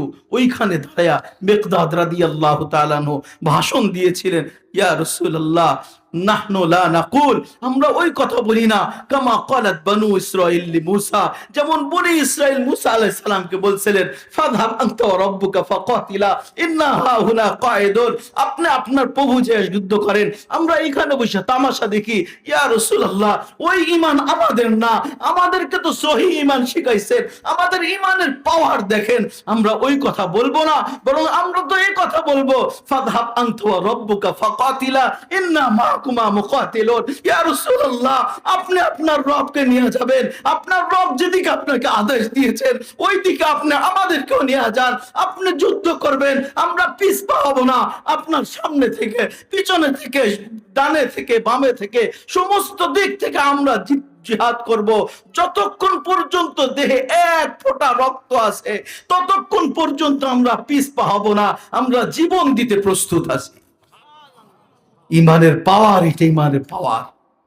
যদি ইমান সহি হয় তাহলে ইমান এইরকম মজবুত হয়। আজকেও 313 জন হাজারের সামনে যেমন বিজয়ী হয়েছে, এটা কোনো তরবারির কারণে না, কোনো অস্ত্রের মুখে না, পাওয়ার ইমান দিয়ে বিজয়ী হয়েছে। আজকে আমরা এত হাজারো লক্ষ কোটি মুসলমান ইহুদি খ্রিস্টানদের সামনে দাঁড়াইতে পারি না, ইহুদি খ্রিস্টানদের সামনে দাঁড়াইতে পারি না। এর অর্থ আমাদের ইমান দুর্বল হয়ে গেছে, ইমান দুর্বল হয়ে গেছে। এই জন্য ইমানকে আমার মজবুত করতে হবে। আমার প্রথম দায়িত্ব সহি ইমান। সহি ইমানের সাথে ওই ইমান কিভাবে মজবুত হবে? সহি ইমানের সাথে সহি আমলও করতে হবে। এই দুইটা জিনিস আমার কাছে। সহি ইমান যদি থাকে, সাহাবা একরাম শুধু পুরুষরা না, নারীরা পর্যন্ত সহি ইমানের পরীক্ষা দিছে, পরীক্ষা। এক নারী আল্লাহ রসুলের জামানায় ছোট্ট কলিজার টুকরা সন্তান নিয়ে এসছে, নিয়ে আসার পরে বলতেছেন ইয়া রাসূলুল্লাহ আমার কলিজার টুকরা সন্তানকে আপনি যুদ্ধের ময়দানে নিয়ে যাবেন। আল্লাহ রসুল বলতেছে মা এই ছোট্ট বাচ্চারে নিয়ে আমি যুদ্ধের ময়দানে কি করব? সে তো তরবারি চালাইতে পারবে না। তো মা বলতেছেন ইয়া রাসূলুল্লাহ আমিও জানি আমার কলিজার টুকরা সন্তান কোনো তরবারি চালাইতে পারবে না, তীরও চালাইতে পারবে না, কিন্তু আমার সন্তানকে আপনি নিয়ে যান। যুদ্ধের ময়দানে যদি শত্রুর পক্ষ থেকে তীর তরবারির আঘাত আসতে থাকে, আমার সন্তানকে আপনি ঢাল হিসেবে ব্যবহার করবেন। আমার সন্তানের গায়ে যদি একটা তরবারির আঘাত লেগে যায়, একটা তীরের আঘাত লেগে যায়, আর আমার সন্তান যদি দুনিয়া থেকে বিদায় নেয়, ইয়া রাসূলুল্লাহ, পরিচয় পরিচিতির খেলা চলতেছে, জিততে চাই, হারতে চাই না। আমি ঈমানের পাওয়ার দেখাতে চাই। আমি এমনি এমনি মুনাফিক ঈমান আনি নাই, আমার ঈমানটা খাটিয়ে দেখাইতে চাই। যদি আমার বড় সন্তান থাকতো আপনার সাথে পাঠাইতাম, যদি আমার স্বামী থাকতো আপনার সাথে আমি পাঠাইতাম। আমার তো বড় সন্তানও নাই, আমার স্বামীও নাই, কিন্তু আমার যে ঈমান খাটিয়ে এটা বুঝাবো কি দিয়া? আমি আল্লাহকে বুঝাইতে চাইতেছি। আমার সন্তান যদি আজকে শহীদ হয়ে যায়, কিয়ামতের দিন অন্যান্য মারা যেমন শহীদের মা হয়ে উঠবে, আমিও উঠবো আর বলবো আমি এক শহীদের মা হয়ে আসছি। মেরে দোস্ত, এটা ঈমানি পাওয়ার, এটা সহি ঈমানের পাওয়ার। যদি এই পাওয়ার এখনো ফিরাইতে চাই, আমার ঈমান খাঁটি করার কোনো বিকল্প নাই। ঈমান খাঁটি করার কোনো বিকল্প নাই। যদি ঈমান খাঁটি থাকে, ওই ঈমান, যেই ঈমানের কারণে মুখ দিয়ে একবার কালেমা পড়ছি, ওই কালেমা আমাকে জান্নাত পর্যন্ত পৌঁছাবে না, পারে না? কি বলেন? যদি ঈমান খাঁটি হয়, খাঁটি যদি ঈমান হয়, কালেমায় আমাকে জান্নাত পর্যন্ত নিয়ে যাবে। আমি একটা ছোট্ট ঘটনা শোনাই। আল্লামা মুফতি নজরুল ইসলাম কাসমি দামাত বারাকাতুহুল আলিয়া হুজুর একদিন ঘটনা শুনাইতেছিলেন। হুজুর মাদারাসকারে গেছেন। মাদারাসকারে যাওয়ার পরে সেখানে মুসলমান খুঁজতেছিলেন। সেখানে আগে বহু মুসলমান ছিল, এখন আর মুসলমান নাই, অধিকাংশই খ্রিস্টান হয়ে গেছে। সেখানে আমাদের দেশে যেমন মসজিদ মাদ্রাসা ইবাদতের সুযোগ আছে, ওইখানে কোনো ইবাদতের সুযোগ নাই। তো খুঁজতে খুঁজতে একটা মুসলমানের দেখা পাইছে। ওইখানে খ্রিস্টান নারীরা যা পড়ে, যার কাছে সবচেয়ে বেশি পোশাক, তারও পোশাক হলো হাঁটুর উপরে একটা শর্ট প্যান্ট, একটা শর্ট গেঞ্জি। যার কাছে সবচেয়ে বেশি পোশাক, যে সবচেয়ে বেশি পোশাক পরে, তার পোশাক এটা। যে বেশি পোশাক পরে না, তার কথা উল্লেখই করা যাবে না। তো হুজুর খুঁজতে খুঁজতে এক মুসলমান পাইছে। মুসলমানের জিজ্ঞেস করছে, তুমি ইবাদত করো কোথায়, নামাজ পড়ো কোথায়? সে বলতেছে, নামাজ কি জিনিস? নামাজ কি জিনিস? কই নামাজ পড়ো না? কয় না, নামাজই তো জানি না কি জিনিস। রোজা? কয় রোজাও জানি না। হজ? এইটাও জানি না। তো তুমি মুসলমান হইলা কি দিয়া? কয় আমি ওগুলো কিচ্ছু জানি না, তবে একটা কালেমা আমি বুকের মধ্যে ধারণ কইরা আছি, একটা কালেমাই বুকে ধারণ করে রাখছি। এখানে ইবাদত করার কোনো স্কোপ নাই, কোনো সুযোগ নাই, কিন্তু কালেমা একটা বুকে ধারণ করে রাখছি। আমি আশাবাদী এই কালেমা আমাকে জান্নাত পর্যন্ত পৌঁছাবে। আল্লাহ রাসূল হাদিসে বলছেন, আবু হুরায়রা রাদিয়াল্লাহু তাআলা আনহু থেকে রওয়ায়াত, মান আখিরু কালামিহি লা ইলাহা ইল্লাল্লাহ দাখালাল জান্নাহ। যার শেষ কথা লা ইলাহা ইল্লাল্লাহ হবে, সে ওই কালেমার ওসিলায় একদিন জান্নাতে যাবে। ঈমান যদি খাঁটি হয়, ওই সময়ে তার কালেমা জান্নাত পর্যন্ত নিয়ে যাবে। কিন্তু আমাদের ঈমানই তো খাঁটি না, ঈমানই তো আমাদের লড়বড়। এই জন্য সহি ঈমান শিখার দরকার আছে না নাই? কি বলেন? সহি ঈমান অনুযায়ী আমল করার দরকার আছে না নাই? বিরক্ত হইতেছেন মনে হয়। 11টা পর্যন্ত সময় দেওয়া, 11টা বেজে গেছে, বসতে বসতে 11টা। আর কি সামনে যাওয়া যাবে? কি বলেন? বিরক্ত হইতেছেন? যেহেতু গভীর রাত পর্যন্ত আমি বয়ান করি না, এই জন্য যত বেশি গভীর রাত পর্যন্ত বয়ান হবে, তত বেশি ফজরের নামাজ কাজা হবে। কি বলেন? ফজরের নামাজ কাজা হবে।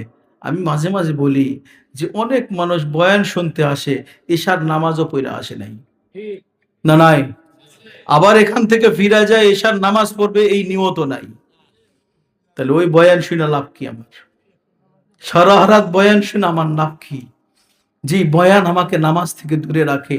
এই জন্য আমি বেশি রাত পর্যন্ত বয়ান করে অভ্যস্ত না। অল্প সময়ের মধ্যেই বয়ান শেষ করব, কিন্তু কথা বলবো আপনি হৃদয় দিয়ে যদি শোনেন। যদি হৃদয় দিয়ে শোনেন, আশা করা যায় আমি আপনাকে সুর শুনাইতে পারবো না। যদি শেষ পর্যন্ত হৃদয়ের কান দিয়ে যদি শোনেন, আপনার মাথা ঝাঁকায়া দেবো ইনশাআল্লাহ। এতটুকু আমি করতে পারি। কিন্তু কথা হইলো দিল দিয়ে শুনতে হবে, আমলের নিয়তে শুনতে হবে। ঈমান সহি, আমল সহি, তো ওই ঈমান ওই আমল আমাকে জান্নাত পর্যন্ত পৌঁছাবে। যদি ঈমান সহি না হয়, ওই ঈমান সহি না হইলে আমাকে জান্নাত পর্যন্ত পৌঁছাইতে পারবে না। এই জন্য আমাকে ঈমান শিখা লাগবে, আমল শিখা লাগবে। ঈমান আর আমল এই দুটা কি জিনিস? ঈমান বড় মূল্যবান জিনিস।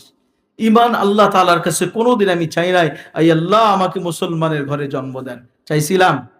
কইছিলাম কোনোদিন আল্লাহর কাছে? মানববন্ধন করছি, দরখাস্ত পেশ করছি, কিচ্ছু করি নাই। আল্লাহ দয়া করে মায়া করে মুসলমানের ঘরে জন্ম দিছে। আল্লাহ মনে হয় ওই সময় বলছেন যে আব্দুর রহমানকে আমি মুসলমানের ঘরে জন্ম দিব, আমি আব্দুল্লাহকে আমি মুসলমানের ঘরে দিব, আব্দুর রহিমকে আমি মুসলমানের ঘরে দিব। ও মেরে দোস্ত, আমরা এখানে যারা আছি সবাইকে আল্লাহ কুদরতে হাতের ছোঁয়া দিয়া দিয়া এক একজনকে বাছাই করে মুসলমানের ঘরে পাঠায়া দিছে। এর চাইতে বড় ইহসান আর কি হয়? ইহসান আর কি হয় যদি ঘরে মুসলমানের ঘরে আল্লাহ না দিতেন? মুসলমানের ঘরে যদি আল্লাহ না দিতেন কি করতাম আমিও তো বেঈমান হয়ে দুনিয়া থেকে বিদায় নিতাম। মুসলমানের ঘরে জন্ম হয়েছে, এটা আমার জন্য না, আল্লাহ দয়া করে আমাকে মুসলমানের ঘরে যা পাঠায় দিছে। আমি একদিন বসা ছিলাম এক দোকানের জানালায় দেখা যাইতেছে নদীর পানি। ওই নদীর পানিতে, আপনাদের এলাকায় কি পূজা হয়? পূজা, হিন্দুদের পূজা হয়, দুর্গা পূজা হয় না? এই পূজার মধ্যে ওদের প্রতিমা আছে, তো মূর্তি আছে, বানানো দেখছেন কখনো? কি দিয়ে বানায়? কি দিয়ে বানায় বলতে পারবেন? খড় আর কাদা, ঠিক না? আগে খড় দিয়ে বানায়, এরপরে কাদার প্রলেপ দেয়, ইচ্ছা মতো কালার দিয়ে সুন্দর বানায়, ঠিক না? নিজেরাই করছে, শুধু খড় আর কাদা না, আর একটা জিনিস দেয়, সেটা হয়তো ভুলে গেছেন, নিচে দিয়ে একটা বাঁশ দেয়, দেখছেন? তারপরেও আক্কাওয়ালা বাঁশ। যদি আক্কাওয়ালা বাঁশ না হয় তাহলে খড় থাকবে না ওটার উপরে।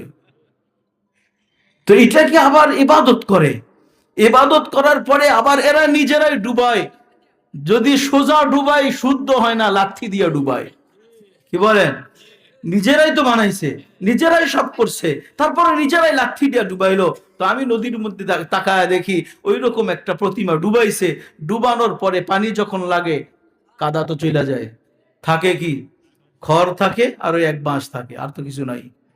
তো আমি দেখতেছিলাম ওইটা, মাঝে মাঝে ভাবতেছিলাম যে নিজেরাই বানাইলো, নিজেরা নিজের হাতে কালার দিল, সুন্দর বানাইলো, নিজেরা লাঠি দিয়ে ডুবাইলো, এরও নাকি আবার ইবাদত করা যায়? মানুষের বিবেকটা কেমন? বিবেকও তো বলা দরকার ছিল, নিজের হাতে বানাইলাম, ও প্রভু হয় কিভাবে? এটা তো নিজের বিবেক খাটানো যায়, নিজের বিবেক খাটাইও তো ওখান থেকে বিরত থাকা যায়। পরক্ষণে আমার স্মরণ হইল, হায় আল্লাহ, যদি আমাকে ওই হিন্দুর ঘরে দিতেন, আল্লাহ যদি আমাকে ওই হিন্দুর ঘরে জন্ম দিতেন, তাহলে তো আমিও তো তার মতোই আমি কাজ করতাম, আমিও তো ওই রকম প্রতিমা বানায়, মূর্তি বানায় তো ইবাদত করতাম। কিন্তু আল্লাহ তো আমার উপরে ইহসান করছে, মুসলমানের ঘরে দিছে। আমার যে বিবেকটা এখানে আসছে, যেটার ইবাদত করা যায় না, এটা আমার বিবেকের কারণে, আমার মালিকের দয়ার কারণে আমি চিনছি, আমার মালিকের দয়ার কারণে আমি চিনছি। ওইখানে আমি বসে আল্লাহর কাছে হাত তুলে চাইলাম, মালিক আমি তওবা করতেছি, এমন ধারণা করা আমার ঠিক হয় নাই, আমি বিবেক দিয়ে বাঁচতে পারি নাই, তুমি তো আমাকে তোমার ইহসান দিয়ে বাঁচাইয়া দিছো, ইহসান দিয়ে বাঁচাইয়া দিছো। আল্লাহ যদি ওই জায়গায় আমাকেও একটা হিন্দুর ঘরে দিতেন, একটা মুশরিকের ঘরে দিতেন, আমিও তো ওই কাজ করতাম। আমি কোনোদিন মালিকের কাছে চাই নাই, আল্লাহ তো আমাকে ইহসান করে মুসলমানের ঘরে জন্ম দিয়ে দিছে, আল্লাহ আমাকে ইহসান করে দিছে। এখন মুসলমান হইছি, যদি মুসলমানিত্বই ঠিক না থাকে, তো কিসের মুসলমান হইলাম? যে ইমানের দাবি যদি ঠিক না থাকে, কিসের ইমান আমার হইল? মুসলমান তো মুসলমানিত্ব থাকতে হবে। মুসলমানের যদি মুসলমানিত্ব থাকে, তাহলে ওই মুসলমান খাঁটি মুসলমান হবে, তার ইমান হলো মজবুত ইমান। এই জন্য ইমান মজবুত করতে হবে, আর ইমান মজবুত করার জন্য শিখতে হবে। এটা এখনই এখানে বৈশা শেখা না, এই শেখার জন্য সময় নিতে হবে। ইমান একদিনে শেখা যায় না। আল্লাহর রসুল 10 বছর 23টা বছর মক্কা মদিনার দুইটা মিলে 23টা বছরে সাহাবা একরামদেরকে ইমান শিখায় গেছে। ইমান শিখায়া 1,00,000 মডেল আমাদের সামনে দাঁড় করায় গেছে, 1,00,000 মডেল। ইমান একদিনে শিখা যায় না, প্রতিদিন শিখতে হয়। যদি ইমান মজবুত করতে পারি, দুনিয়াও কামিয়াব, আখিরাতেও কামিয়াব। আমার ইমান মজবুত, আমল মজবুত। যদি তার আমলের মধ্যে সর্বপ্রথম যে আমল, সেইটা হলো নামাজও মজবুত হয়ে যায়। কি বলেন? প্রথম আমল কি? নামাজ। যে আল্লাহ আমাকে এত কিছু দিয়ে সাজাইলেন, যে আল্লাহ আমাকে এত সুন্দর গেট আপ দিয়ে সাজাইলেন, যে আল্লাহ আমাকে নিঃস্ব তৈরি করছিলেন, আমাকে শক্তি দিয়ে সাজাইলেন, আল্লাহর ব্যান্ড দিয়ে আমাকে সাজাইলেন, মেডেন আল্লাহ দিয়ে সাজাইলেন, যা আছে সব মেডেন আল্লাহ, আল্লাহর ব্যান্ড দিয়ে আমাকে সাজাইছে, আর্কিটেকচার দিয়ে আল্লাহ আমাকে সাজাইছে। আল্লাহ যে আমাকে চোখ দিছে, দুনিয়ার কোন কোম্পানিতে আপনি পাবেন না। দুনিয়াতে আজ পর্যন্ত বিজ্ঞান জন্ম নেয় নাই একটা আর্টিফিশিয়াল চোখ তৈরি করবে, আজ পর্যন্ত কোনো বিজ্ঞান জন্ম নেয় না। এটা আল্লাহর ব্র্যান্ড, আল্লাহ আমাকে দিছেন। মাত্র কয়েক মিটার সেন্টিমিটার জায়গা দিয়ে আল্লাহ এক একটা চোখে 13 কোটি ক্যামেরা লাগায় রাখছে। দুই চোখে 26 কোটি ক্যামেরা আল্লাহ দিয়ে রাখছেন। এই চোখ কি দিয়া দেখে, কোন উপাদান দিয়ে দেখে? বিজ্ঞান সার্চ দিয়ে দেখছে। চোখ কোন উপাদান দিয়ে দেখে? বিজ্ঞান কোন উপাদান খুঁজে পায় নাই। আমি বলি বিজ্ঞান কিসের উপাদান খুঁজতেছে? চোখ তো কোনো উপাদান দিয়ে দেখে না, চোখ তো আল্লাহর ব্র্যান্ড, আল্লাহ নিজের ব্র্যান্ড দিয়ে সাজাইছে। চোখ কোনো উপাদান দিয়ে দেখে না, চোখ তো আমার মালিকের সরাসরি কুদরত দিয়ে দেখে। কি বলেন? চোখ আপনি উঠান, এইখানে শুধু আঠালো পানি ছাড়া আর কিচ্ছু পাবেন না। দেখছেন? চোখ কাটার পরে আর কিছু আছে? আঠালো কালো এক পানি ছাড়া আর কিছু নাই। এই চোখ দেখে তো দেখে কি দিয়া?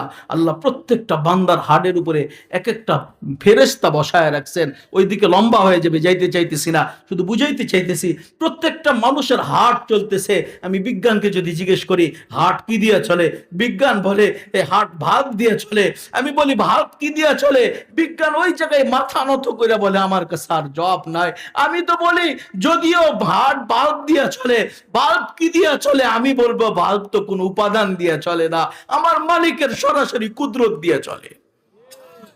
যে মালিক আমাকে হার্ট চালু রেখে জীবিত রাখলেন, প্রতিদিন নিঃশ্বাস নিতেছি, অক্সিজেন নিতেছি। প্রত্যেকটা মানুষ, সুস্থ মানুষ প্রতিদিন 1,60,000 বার নিঃশ্বাস নেয়।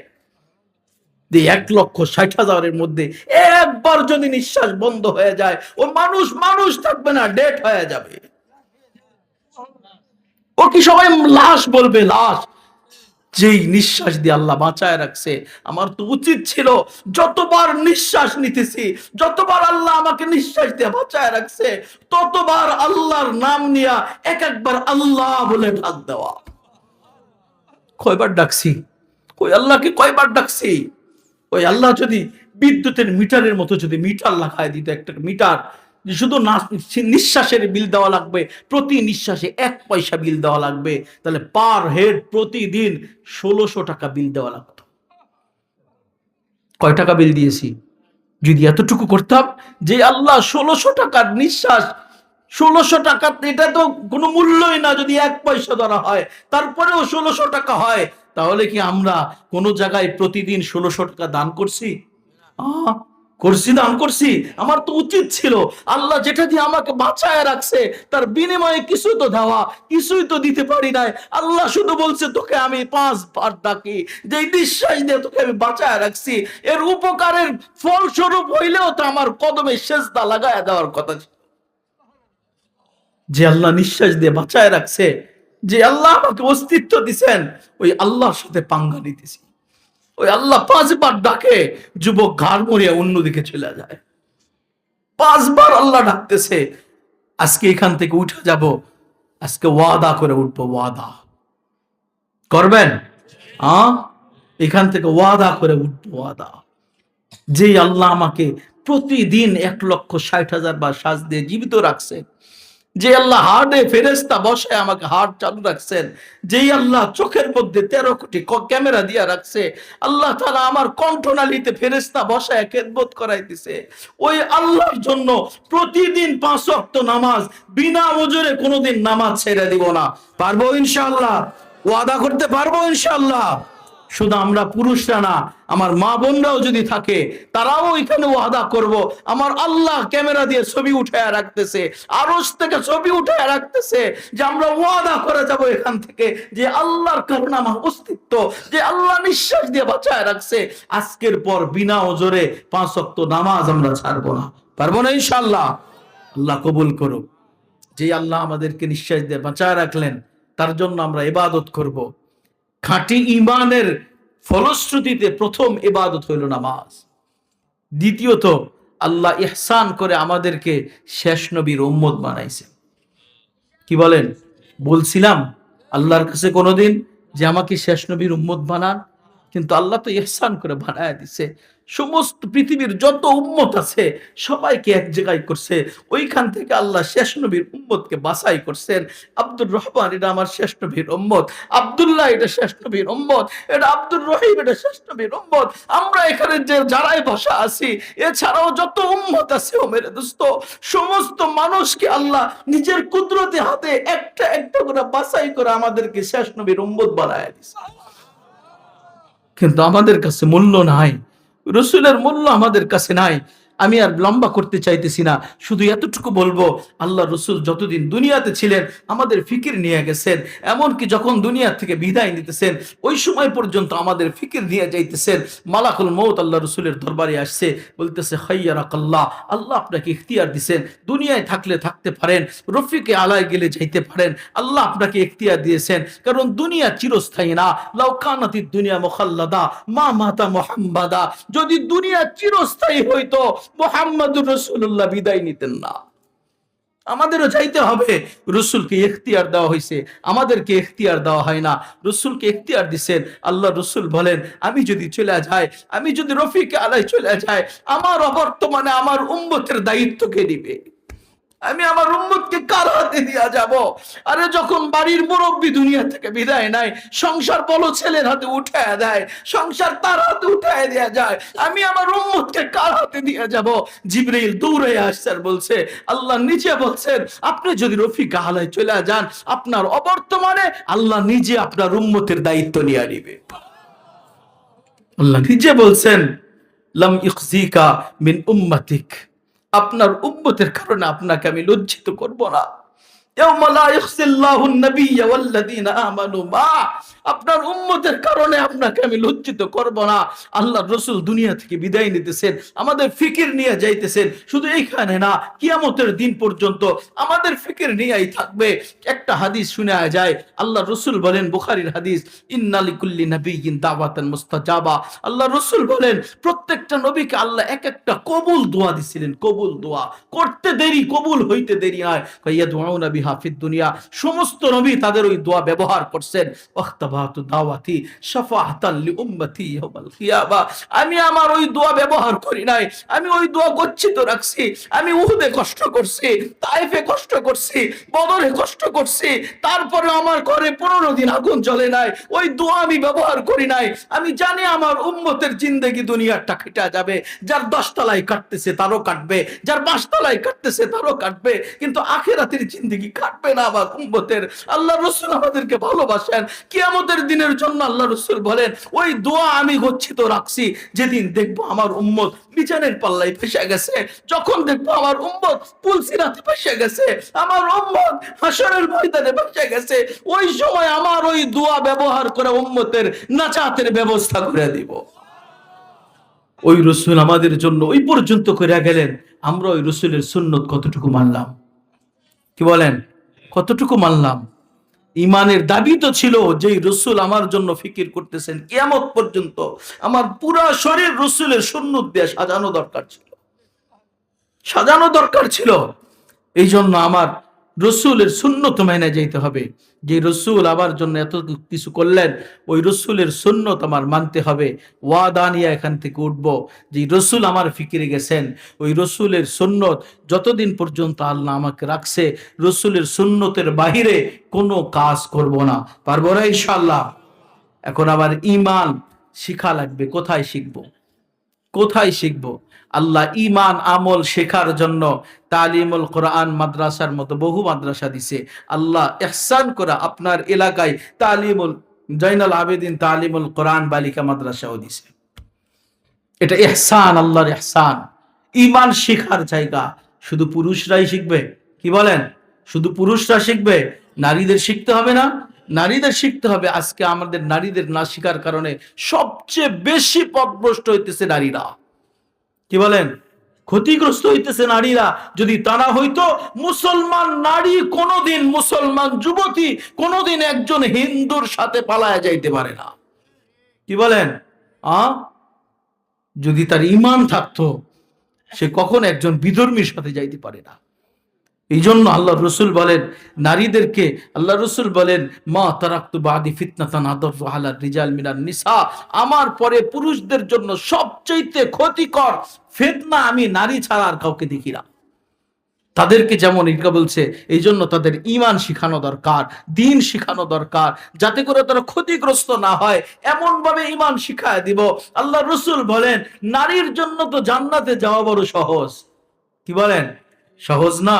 একটা হাদিস শুনে দিই, মনে উঠলো। আল্লাহ রসুল বলেন মান আমানাত বি রব্বিহা, যেই নারী রবের উপর ঈমান আনবে, ওয়া সাল্লাত খামসাহা, পাঁচ ওয়াক্ত নামাজ পড়বে, ওয়া সামাত শাহরাহা, রমজান মাসে রোজা রাখবে, ওয়া আতাআত বাহলাহা, স্বামীর অনুগত্য করবে, ওয়া হাফিজাত ফারজাহা, স্বামী নাই তো পরকীয়ায় লিপ্ত হবে না, নিজের সতীত্বের হেফাজত করবে। আল্লাহ রসুল বলেন কিয়ামতের দিন ওই নারীর জন্য 8টা জান্নাতের 8 দরজা খোলা থাকবে, 8 দরজায় থেকে আহ্বান করতে থাকবে। ওই নারী সেদিন যেই দরজা দিয়া ইচ্ছা সে জান্নাতে প্রবেশ করতে পারবে। তাদের জন্য জান্নাতে যাওয়া সহজ না? কি বলেন? কিন্তু আমাদের এই 5টা কাজই তো হয় না। না ঈমান ঠিক আছে, না নামাজ ঠিক আছে, না রোজা ঠিক আছে। স্বামীর অনুগত্যের কথা না হয় বাদই দিলাম। আজকে স্বামীর অনুগত্য নাই, নামাজ পড়েও যাইতে পারবে না জান্নাতে। স্বামীর অনুগত্য করে যাইতে হবে, কারণ আল্লাহ রসুল বলছেন যদি আমি দুনিয়াতে কোনো মানুষকে সেজদার আদেশ দিতাম, তাহলে নারীদেরকে স্বামীদের কদমে সেজদার আদেশ দিয়ে দিতাম। কতটা মূল্যায়ন করছে। কিন্তু আজকে আমার সমাজের মা বোনেরা স্বামীর কদর করতে চায় না, কদর করতে চায় না। আজকে ওইদিকে যাইতে চাইতেছি না, লম্বা সময় হয়ে গেছে, যদি কখনো সুযোগ হয় ওই বিষয়ে কথা বলবো। শুধু এতটুকু বলতে চাই, ঈমান আমাদের জন্যই শিখা লাগবে না, নারীদের জন্য শিখতে হবে। কি বলেন? শেখা লাগবে না? যদি ঘর ঠিক হয়ে যায় সব ঠিক হয়ে যায়, ঘর ঠিক হবে না কিছুই ঠিক থাকবে না। এই জন্য ঘরকে আগে ঠিক করা দরকার। ওই নারীদের ঈমান আমল শেখার জন্য জাইনুল আবেদিন তালিমুল কোরআন মাদ্রাসা আপনার ঘরের দুয়ারে। এটা আল্লাহ আপনার গনিমত হিসেবে দিচ্ছে, গনিমত। যদি এই গনিমতের কদর না করতে পারি, একদিন এই গনিমত হারায় যাবে, আফসোস করে পাওয়া যাবে না। কত জায়গায় দেখছি এরকম গনিমত হারায় গেছে, পরবর্তীতে বুঝে আসছে, কিন্তু ওই বুঝে আসে কোনো লাভ হয় নাই। এই জন্য যতদিন আছে কদর করেন, কদর।